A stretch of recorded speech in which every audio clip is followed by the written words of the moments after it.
तर्हि अस्माभिः तत्र शुक्लां ब्रह्मविचारसारपरमाम् आद्यां जगद्व्यापिनीमिति श्लोकस्य एवं ततः अग्रिमस्य नत्वा सरस्वतीं देवीं शुद्धां गुण्यामिति श्लोकस्य च अर्थ अवलोकितः।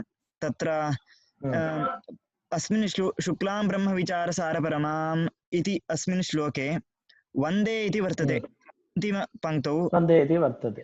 अहं वन्दे इति योजनीयं। अहं कां वन्दे इत्युक्तौ शारदां वन्दे, अन्यत् सर्वं विशेषणं शारदायाः विशेषं। शारदाय, अन्यत् सर्वं शारदायाः विशेषणम्।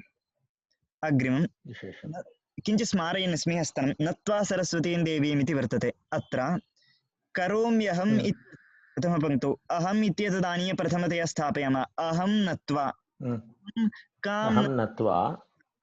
अहं सरस्वतीं नत्वा सरस्वतीं नत्वा इति। तर्हि तत्रैव विशेषणं योजयामः। अहं शुद्धां गुण्यां देवीं सरस्वतीं नत्वा इति। नत्वा किं करोमि? नत्वा नमस्कारं कृत्वा अग्रे किम् इति चेत् लघुसिद्धान्तकौमुदीं करोमि। किमर्थं करोमि? पाणिनीयप्रवेशाय करोमि इति। पाणिनिना रचितं व्याकरणं पाणिनीयं व्याकरणं, तत्र प्रवेशसिद्ध्यर्थम् इत्यर्थः इति एतावत् अस्माभिः चिन्तितं। बालस्य किं लक्षणम् इति चिन्तितं। बालानां प्रवेशसिद्ध्यर्थम् इति। बालः नाम किञ्चित् ज्ञातत्वे सति अनधीतव्याकरणशास्त्रत्वं किञ्चित् ज्ञातत्वे सति अनधीतव्याकरणशास्त्रत्वं बालत्वम् इति एतावद् विचारितं। तथा अथ संज्ञाप्रकरणम् इति आरब्धम्। इदानीं संज्ञाप्रकरणम् अत्र आरभ्यते। तत्र 14 सूत्राणि प्रथमतया पठितानि। इति माहेश्वराणि सूत्राणि अणादिसंज्ञार्थानि इति पङ्क्तिः अस्माभिः चिन्तयितुं स्वीकृतः। पङ्क्तिः स्वीकृता ह्यः। तत्र इति वर्तते। इति वर्तते। इति नाम इतः पूर्वम् उक्तानि यानि 14 सूत्राणि, इमानि पूर्वोक्तानि सूत्राणि। अयुण् इत्यादीनि इमानि पूर्वोक्तानि सूत्राणि इति इत्यस्य अर्थः। इति एतावत्पर्यन्तं यत् हल् इति पर्यन्तं यत् पठितं तस्य कृते माहेश्वराणि सूत्राणि इत्युच्यते। माहेश्वराणि नाम महेश्वरात् आगतानि अथवा महेश्वरात् प्राप्तानि माहेश्वराणि इत्यर्थः। महेश्वरात् प्राप्तानि अथवा महेश्वरात् आगतानि माहेश्वराणि इत्यर्थः। महेश्वरात् आगतानि माहेश्वराणि इत्यर्थः। माहेश्वराणि सूत्राणि। महेश्वरात् किं लब्धम्? एतावत् 14 सूत्रं लब्धम्। अतः एतानि 14 सूत्राणि माहेश्वराणि। एतानि 14 सूत्राणि माहेश्वराणि। महेश्वरात् आगतानि। अत्र वयं ह्यः एकम् उदाहरणं दृष्टवन्तः। कठेन प्रोक्तं काठकं कठेन रचितं नास्ति। वेदः न रच्यते। वेदस्य रचना नास्ति। कठ वदति केवलं। कठेन उक्तत्वात् तत् काठकम् इत्युच्यते। तद्वदेव एतानि सूत्राणि पाणिनिना न रचितानि वर्तन्ते। अपौरुषेयाणि सन्ति एतानि सूत्राणि। महेश्वरात् लब्धानि। महेश्वरः नाम शिवः, तेन लब्धानि एतानि सूत्राणि इति। अतः कृत्वा माहेश्वराणि सूत्राणि महेश्वरात् आगतानि, न तु रचितानि। महेश्वरात् आगतानि केवलं तेन आगतानि। तत् पाणिनिना लब्धम्। तस्मात् आगतानि एतानि सूत्राणि पाणिनिना लब्धम्। पाणिनिः प्राप्तवान् एतानि सूत्राणि। कथम् इति अत्र एकः श्लोकः वर्तते, तत् पश्यामः। एकं क्षणम्।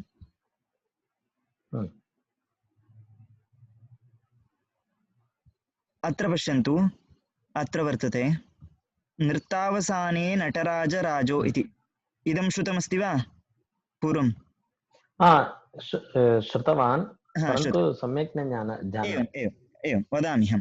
नृत्तावसाने नटराजराजो ननादढक्कां नवपञ्चवारम् उद्धर्तु कामः सनकादिसिद्धान् एतद्विमर्शे शिवसूत्रजालम् इति एवं श्लोकः वर्तते अत्र। अस्माभिः महेश्वरात् आगतानि महेश्वरात् प्राप्तानि इति खलु अर्थः कृतः। तत्र किं प्रमाणम् इति प्रश्नः भवति।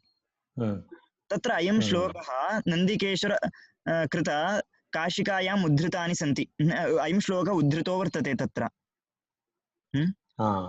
नन्दिकेश्वरेण कृतं कृत काशिका इति वर्तते तत्र अयं श्लोकः उद्धृतः नृत्तावसाने उद्धृतः अयं श्लोकः नृत्तावसाने नटराज राजः ननाद ढक्कां नवपञ्चवारम् एवं कुर्मः ननाद इति वर्तते ननाद नादितवान् नादं कृतवान् ननाद कः ननाद नटराज राजः ननाद नटराजराजः ननाद नटराजराजः नाम नटानां राजा नटराजः नटानां राजा नटराजः नटराजानां कृतेपि अयं राजा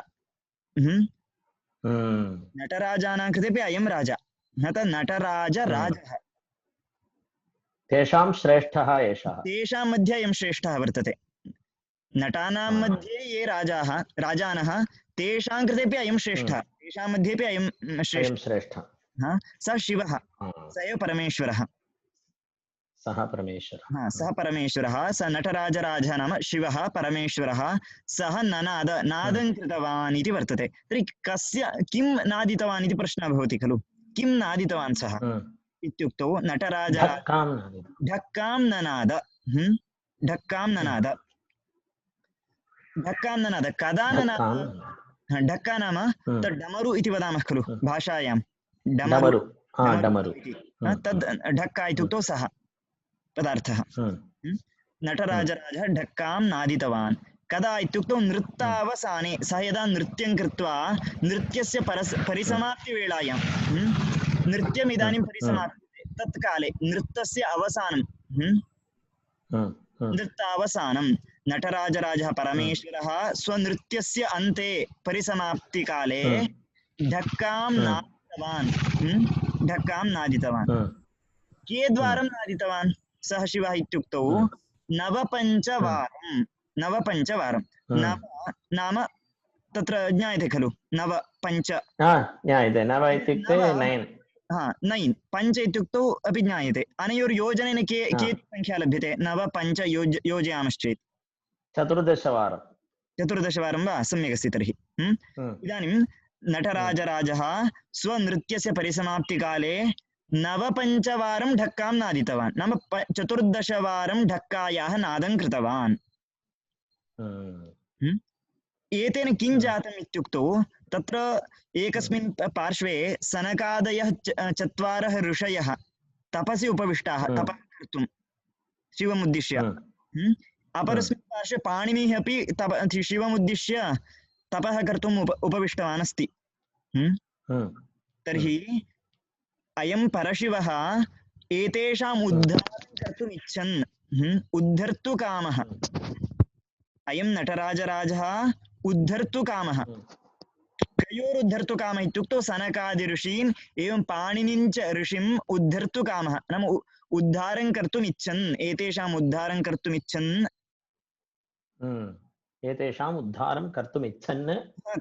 इच्छन् किं कृतवान् इत्युक्तौ नवपञ्चवारं नृत्तावसाने ढक्कां नादितवान् एवं 14 वारम् इदं नादितवान् खलु एतेन किं जातम्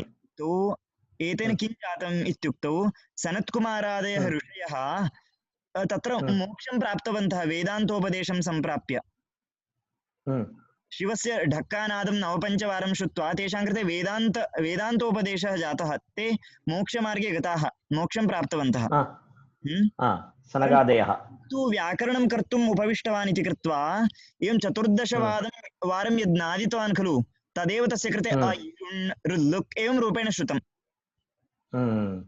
तर्हि इदमेव 14 सूत्रं जातम्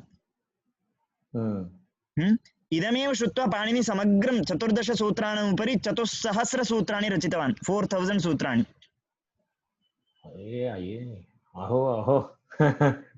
एवं कृतवान् सः इदमेव तत्र अतः किम् एतावत्पर्यन्तम् अस्माभिः किं कर्तुं गतम् इति स्मरन्तु अस्माभिः आरब्धम् एतानि 14 सूत्राणि माहेश्वराणि महेश्वरेण रचितानि न सन्ति महेश्वरात् प्राप्तानि इति वक्तुं वयम् आरब्धवन्तः। तत्र इमं श्लोकं प्रमाणत्वेन प्रदर्शितवन्तः इदानीं। एवं वा? तर्हि गृहीतं खलु अत्र? गृहीतं सम्यक् गृहीतम्। अपरः अपि तत्रैव एकः श्लोकः वर्तते, अत्र दृश्यते खलु, येनाक्षरसमाम्नाय अधिगम्य महेश्वरात् इति। येन नाम येन परशिवेण सकाशात् अक्षरसमाम्नायम्, अक्षरसमाम्नाय नाम तत्र अक्षराणां वेदः अक्षरसमाम्नायः इत्युक्तौ। नाम इदमेव चतुर्दशसूत्रस्य एव अपरमपि नाम अक्षरसमाम्नायः इत्यपि। येन तत्र एवं किञ्चित् मया अन्यथा उक्तं, येन नाम पाणिनिना इति वक्तव्यं। येन पाणिनिना अक्षरसमाम्नायम् अधिगम्य, अक्षरसमाम्नायं ज्ञात्वा इत्यर्थः। अक्षरसमाम्नायं नाम 14 सूत्राणि ज्ञातवान् कस्य सकाशात्? महेश्वरस्य सकाशात्। महेश्वरस्य सकाशात्। अयमपि श्लोकः किं करोति? परशिवस्य सकाशात् एतानि 14 सूत्राणि प्राप्तानि इति वदति अयमपि श्लोकः। एवञ्च एतद् श्लोकद्वयं परशिवस्य सकाशात् महेश्वरस्य सकाशात् एतानि सूत्राणि आगतानि, अतः एतानि सूत्राणि माहेश्वराणि इत्यत्र प्रमाणम् इदं श्लोकद्वयम्। इदानीं पुनः उपरि गच्छामः वयम्। इति माहेश्वराणि सूत्राणि इति एतावद्भागस्य अर्थः दृष्टः अस्माभिः। सम्यक् दृष्टा। अयुनित्यादीनि इमानि माहेश्वराणि सूत्राणि। एतानि किमर्थम्? एतेषाम् उपदेशो कुतः? अपि प्रश्नः कृतः। शब्दानां परिचयः कर्तव्यः। इदं किम् अनर्थकं किमर्थम् उच्यते इति चेत् अणादिसंज्ञार्थानि इत्युच्यते। समग्रं व्याकरणशास्त्रम् इदं 14 सूत्रमाश्रित्य वर्तते। अतः अणादिसंज्ञार्थानि नाम अणादिसंज्ञाफलकानि, अणादिसंज्ञाः एतेषां सूत्राणां फलम्। अण् आदिः अणादिः, अण् आदिः तासां संज्ञाः अणादिसंज्ञाः। एवं कुर्मः वा? इदानीं युधिष्ठिरस्य अनन्तरम् एवं चिन्तयामः भीमस्य अनन्तरम् अर्जुनः, ततः नकुलः, सहदेवः। एतेषां कृते एवं वक्तुं शक्नुमः वा? आदौ युधिष्ठिरः वर्तते खलु, आदौ युधिष्ठिरः वर्तते, अतः युधिष्ठिरादयः इति वदामः वा? युधिष्ठिरः आदिः, येषां ते युधिष्ठिरादयः। तद्वदेव काश्चन संज्ञा सन्ति, अण् इण् एवं रूपेण संज्ञाः सन्ति। अण् इक् अच् इत्यादयः संज्ञाः सन्ति। तेषाम् आदौ अण् इति संज्ञा वर्तते। अतः अण् आदिः यासां संज्ञानां सा संज्ञा ताः संज्ञाः अणादिसंज्ञाः। अस्य को अर्थः इत्युक्तौ अण् इक् अच् इत्यादयः बह्व्यः संज्ञाः सन्ति इत्यर्थः। एवम् एतादृशसंज्ञा सिद्धिरेव एतेषां 14 सूत्राणां फलम्। यतः एतानि सूत्राणि सन्ति, अतः कृत्वा एव अण् इक् अच् इत्यादयः संज्ञाः सिद्ध्यन्ति। अतः अणादिसंज्ञा फलकानि एतानि 14 माहेश्वराणि सूत्राणि।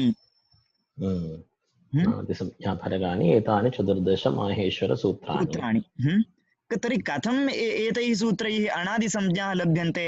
अणादिसंज्ञाः नाम काः? किम् इदम् अणादिसंज्ञा नाम इति नावगम्यते खलु। इदानीं प्रश्नः वर्तते, सत्यं वा? किम् अण् इत्युक्तौ किम् इति प्रश्नः वर्तते। तद्वक्तुम् इदानीम् अग्रे ग्रन्थकारः वदति। इतः पूर्वं किञ्चित् दृष्ट्वा गच्छामः, अग्रिमपङ्क्तिं गच्छामः, ततः पूर्वं किञ्चित् पश्यामः। तत्र व्याकरणशास्त्रे सूत्राणि सन्ति, 400 सूत्राणि सन्ति इति मया उक्तं खलु। तत्र सूत्रेषु सूत्रं नाम किम् इति प्रश्नः वर्तते। प्रथमतया सूत्रम् इत्युक्तौ किं तत् सूत्रं नाम इत्युक्तौ सूत्रस्य एवं किञ्चित् लक्षणं वर्तते एकस्मिन् श्लोके। अल्पाक्षरमसन्दिग्धं सारवद्विश्वतोमुखं अस्तोभमनवद्यञ्च सूत्रं सूत्रविदो विदुः इति वर्तते। सूत्रं नाम तत् यावत् न्यूनं तावत् न्यूनैः अक्षरैः तत् रचनीयं वर्तते, तत् सूत्रं भवति। तत् सूत्रमिति भवति। एकमपि अक्षरम् अधिकं न भवेत्, एकमपि अक्षरं तत्र व्यर्थं न भवेत्, तथा अल्पैः नाम अत्यल्पैः तत्र अक्षरैः तद् रचनीयं भवति। अल्पाक्षरम् इति अतः एव अल्पम् अक्षरं भवति, अल्पाक्षरम् असन्दिग्धम्, अपि च तत्र संशयाः न भवेयुः, असन्दिग्धं सन्देहरहितं तद् भवेत्। सर्वोऽपि सारः यावान् अंशः वक्तव्यः तस्य सर्वस्यापि सारस्य निबन्धनम् अल्पेषु अक्षरेषु भवेत्, तदेव सारवद्। तद् अल्पाक्षरं यद्वर्तते संशयरहितं च भवेत्। संशयरहितम् इत्युक्त्वा किमपि रचयित्वा न स्थापनीयम्, अल्पं रचनीयम् इति कृत्वा सारवद् भवेत्। सारवद् भवेत्। सारवद् भवेत्। विश्वतोमुखं, समग्र विश्वस्य दर्शनं तत् कारयेत्। अस्तोभं नाम एकमपि व्यर्थम् अक्षरं न भवेत् तत्र। अस्तोभम् इत्युक्ते व्यर्थम् अक्षरं। व्यर्थम् अक्षरं न भवेत्, एकमपि अक्षरं व्यर्थं न भवेत् तत्र, न भवेत्। अनवद्यं नाम इदं तिरस्कर्तुं योग्यमपि न स्यात्। अवद्यम् अनवद्यं तस्य विपरीतम्, अवद्यं नाम तिरस्कर्तुं योग्यं, तदपेक्षा अनवद्यं नाम तिरस्कर्तुम् अयोग्यं।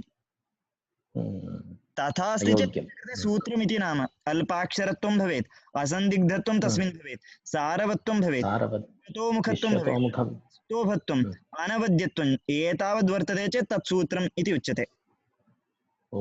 तत् सूत्रमिति सूत्रविदः विदुः। सूत्रविदः विदुः इति। एतावत् तत्र गुणान् संस्थाप्य पाणिनिना सूत्राणि रचितानि सन्ति। इदानीं तत्रापि व्याकरणशास्त्रेषु यानि सूत्राणि सन्ति तेषु षड् विभागाः सन्ति, षोडः तेषां विभागः शक्यते। विभक्तुं शक्यते। सूत्रं स्वीकृतं चेत् एतेषु षट्सु तत् किं कुत्र अन्तर्भवति इति भवद्भिः आलोचनीयम्। पठनकाले संज्ञा च परिभाषा च विधिर्नियम एव च अतिदेशोऽधिकारश्च षड्विधं सूत्रलक्षणम् इति वर्तते। संज्ञा इति वर्तते। इदं किम् इति तत्तत् सूत्रपठनकाले पश्यामः। सामान्यतः इदानीं वदामि, संज्ञा इति एकः विभागः, गणयन्तु। संज्ञा इति एकः विभागः, परिभाषा इति द्वितीयः विभागः, विधिः परिभाषा इति एकः विभागः, तृतीयविभागः, चतुर्थः नियमः, अतिदेशः इति पञ्चमः, अतिदेश इति पञ्चमः, अधिकारः इति षष्ठः। एवं षोडः सूत्रेषु विभागः वर्तते। संज्ञा नाम का, परिभाषा नाम का इति तत्तत् सूत्र अध्ययनवेलायामेव पश्यामः। अस्तु, इदानीम् अत्र आगच्छामः। इति माहेश्वराणि सूत्राणि अणादिसंज्ञार्थानि इति वर्तते। तर्हि अणादिसंज्ञा एतेषां माहेश्वरसूत्राणां फलमिति युक्तं भोः। मम कृते इदानीं व्याकरणम् अहम् आगच्छन् अस्मि। अणादिसंज्ञा नाम किम् इति मया नावगम्यते, अण् नाम किम् इत्येव नावगम्यते इति इदानीं पृच्छन्ति भवन्तः, सत्यं खलु? सत्यम्। अतः ग्रन्थकारः वदति अग्रे, तद् अण् इत्युक्तौ किम् इति निरूपयितुं गच्छन् अस्ति, क्रमेण निरूपयति, तदर्थम् उपक्रमं करोति। इदानीम् येषाम् अन्त्याः इतः इति वर्तते। येषां नाम एषः इत्युक्तौ ज्ञायते खलु, एषः इति वदामः। एषः आगतः इति एवं वदामः वा? वदामः। सः एतत् शब्दपरिचयः वर्तते खलु। तस्यैव षष्ठी बहुवचनम् येषाम् इति। येषाम् इति षष्ठी बहुवचनम्। एतत् शब्दस्य षष्ठी बहुवचनम्। येषां नाम तेषाम् इत्यर्थः। अयुण् इत्यादीनि यानि 14 सूत्राणि सन्ति तेषाम् येषाम् इति। अन्त्याः, येषाम् अन्त्याः इतः, येषाम् अन्त्याः इतः। इदानीम् एवं पश्यामः, अयुण् इति एकं सूत्रम्, अत्र अन्त्यः नाम कः? अन्त्यः ण। न रु लुक् इत्यत्र ऋक् क एवम् एकैकस्मिन्नपि सूत्रे इदानीं भवद्भिः अन्त्यः कः इति वक्तव्यं 14 सूत्रेषु अपि सूत्रेष्वपि ए एङ् एङ् एङ् न ऐच् केवलं ङ इति ङ अन्त्यः इङ् एङ् हा ऐच् हट् हट् न न लङ् न तथा न वक्तव्यम् अन्त्यः इत्युक्तौ अयुण् इति सूत्रे अन्ते कः वर्तते अन्ते न तावदेव वर्तते अन्ते अन्ते किं वर्तते तत् केवलं वक्तव्यमस्ति क ङ च ट न म ञ ष श य ऋ ल हा इदमेव येषाम् अन्त्याः इत्युक्तौ एते एव इदानीं भवद्भिः ये पठिताः एते खलु एव न क ङ एते एव अन्त्याः अन्त्याः हा अन्त्यानां किं नाम एकां संज्ञां कुर्वन् अस्ति इदानीम् इतः इति इत् इति एतेषां नाम इदानीम् एवं पश्यामः वा तत्र जलमुक् शब्दं श्रुतवन्तो वा जलमुक् इति जलमुचौ जलमुचः हा सत्यं वा जलमुच इति एकवचनं वा बहुवचनं वा जलमुखे एकवचनं हा जलमुचः इति बहुवचनं तर्हि इतः इति इदानीम् एकवचनं वा बहुवचनं वा इतः हा इतः इति शब्दस्य हा इतः इति शब्दः बहुवचने स्याद्वा एकवचने स्याद्वा इतः इतः इतः जलमुचः इतः युज्यते वा किञ्चित् साम्यमस्ति वा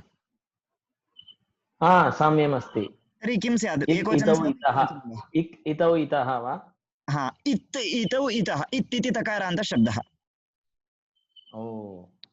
एवम् इतौ इतः इति तर्हि इदं बहुवचनान्तं रूपं ये अन्त्याः ये न तत्र अन्ये एकः इतः अस्ति किल इतः परम् इति वदति किल अस्माभिः किं किं पृच्छते इतः इति एकः प्रत्ययं एका संज्ञा अस्ति तदेव चिन्तनीयमस्ति अग्रे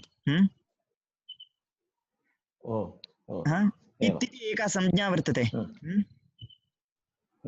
इदानीं किं वदन्तः सन्ति ग्रन्थकाराः इत्युक्तौ भवद्भिः पठितं खलु ण क ङ इत्यादयः एते अन्त्याः इत्युच्यन्ते 14 सूत्रेषु एते अन्त्याः एते इतः भवन्ति इत्यर्थः एते अन्त्याः इतः भवन्ति नाम इत्संज्ञकाः भवन्ति इत्यर्थः इत्संज्ञकाः भवन्ति इत्यर्थः इदानीम् एकवचने वक्तव्यं चेत् इतः इत्यस्य एकवचनं किम् इक् इक् न ककार न तकार इत् इति इतो इतः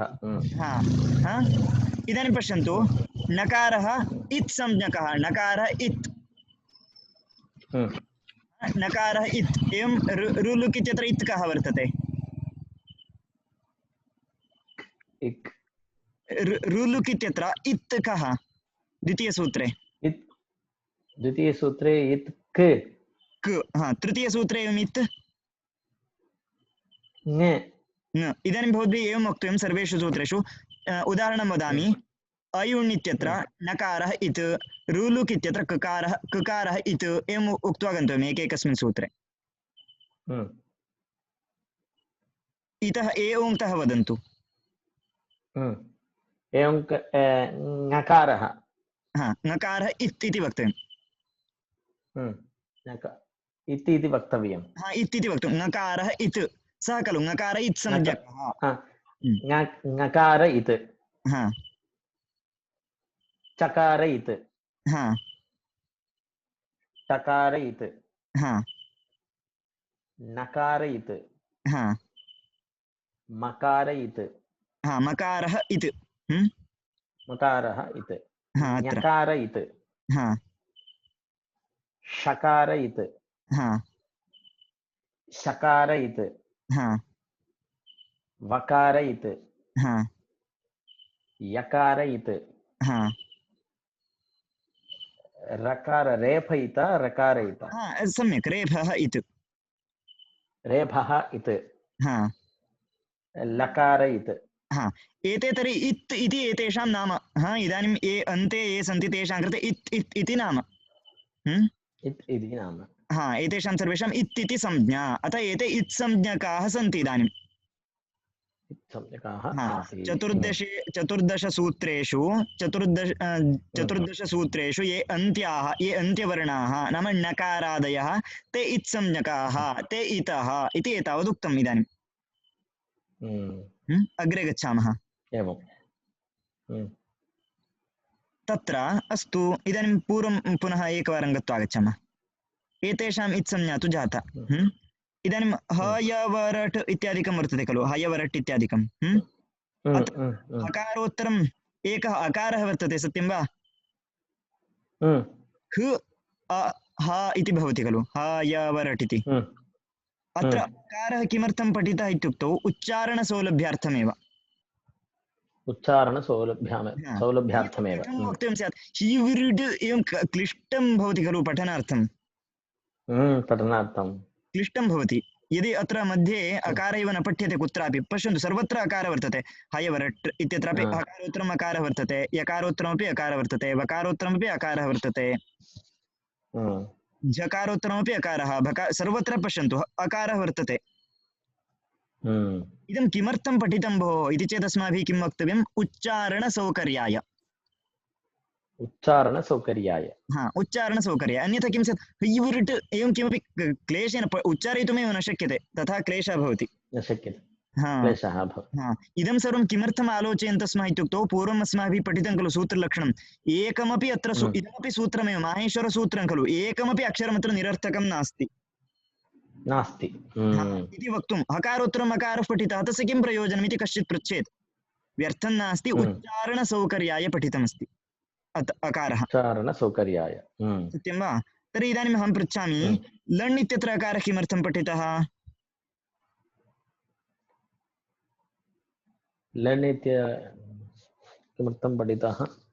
हयवरट् इत्यत्र हकारोत्तरम् अकारः कुतः पठितः किमर्थं पठितः उच्चारणसौकर्यार्थं यकारोत्तरम् अकारः उच्चारणसौकर्यार्थं एवं वकारोत्तरम् अकारः उच्चारणसौकर्यार्थं तर्हि लकारोत्तरम् अकारः लण् इत्यत्र उच्चारणसौकर्यार्थं अत्र एवं न वक्तव्यं लण् इत्यत्र अकारस्य अन्यत् प्रयोजनम् अस्ति अन्यत्र सर्वत्रापि भवद्भिरुक्तं सम्यक् अस्ति जबगडदश् इत्यत्र कप इत्यत्र सर्वत्रापि उच्चारणसौकर्यार्थम् अकारः पठितः परन्तु लण् इत्यत्र केवलम् अकारः उच्चारणसौकर्याय न पठितः वर्तते यथा नकारस्य का संज्ञा अस्ति अयुण् इत्यत्र तद्वत् अत्र लकारादुत्तरवर्ती यः अकारः तस्यापि इत् संज्ञा वर्तते लकारोत्तरवर्ती अकारोपि इत् भवति लकारोत्तरवर्ती अकारोपि इत् भवति अन्यत्र कुत्रापि नास्ति हकारोत्तरवर्ती अकारः इत् संज्ञकः नास्ति उच्चारणार्थं वर्तते यकारोत्तरवर्ती अपि उच्चारणार्थं केवल लण् इत्यत्र यः लकारात् परं विद्यमानः अकारः स इत् वर्तते इत् संज्ञकः इत् संज्ञकः तदेव पश्यन्तु इदानीं ग्रन्थकारः कथयति हकारादिषु हयवरट् इत्यादि स्थाने हकारादिषु यः अकारो वर्तते स उच्चारणार्थः उच्चारणसौकर्याय पठितो वर्तते हकारादिषु नाम हयवरट् लण् इत्यादिषु ह य वर इत्यादिषु हकारः आदिः येषां ते हकारादयः तेषु हकारादिषु नाम ह य वर ल ञ म ङ ण न एतेषु सर्वेषु जभञ् गडदश् पर्यन्तमपि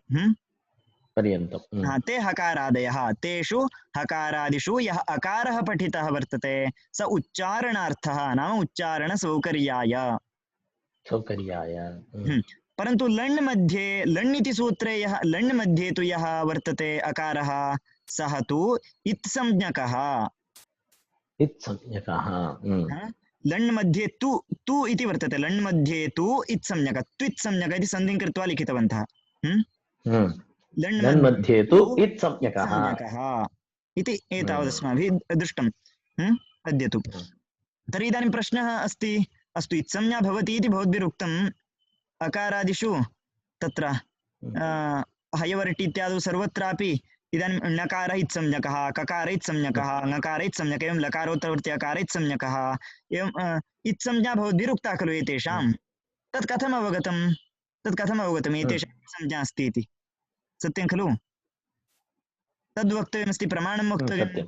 हा, एतेषाम् इत्संज्ञा अस्ति इति कथम् अवगतम्? इदानीं तत्र एवं चिन्तयामः, यः दशरथस्य पुत्रः वर्तते खलु, तस्य रामः इति संज्ञा वर्तते, सत्यं वा?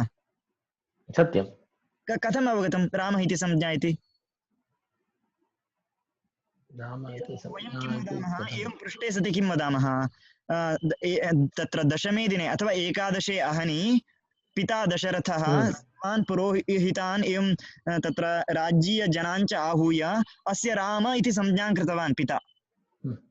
तच्च अन्यैरपि ओ पित्रा एवम् उक्तम् अयं रामः इति, तर्हि अस्माभिरपि तथा उत्तरम् अवगतम् अस्य राम इति संज्ञा इति खलु। सत्यं वा? इति कृत्वा वयं किं शक्नुमः, तस्य रामः इति संज्ञा। एवमेव अन्याः संज्ञा अपि संज्ञां बोधयितुं कश्चित् अन्यः भवेत्, तदानीम् अस्माभिः एषा संज्ञा अस्य संज्ञा इति अवगन्तुं शक्नुमः। शक्नुमः वा? तर्हि तद्वदेव इदानीं नकारादीनाम् इत् संज्ञा इति वयं वदन्तः स्मः। आयुण् इत्यत्र नकारः इत् संज्ञकः इति। एतस्य इत् इति संज्ञा इति कथम् अवगतं भवद्भिः इति प्रश्नः। तस्य कृते किम् उत्तरम् इति श्वः आलोचयामः, श्वः पठामः।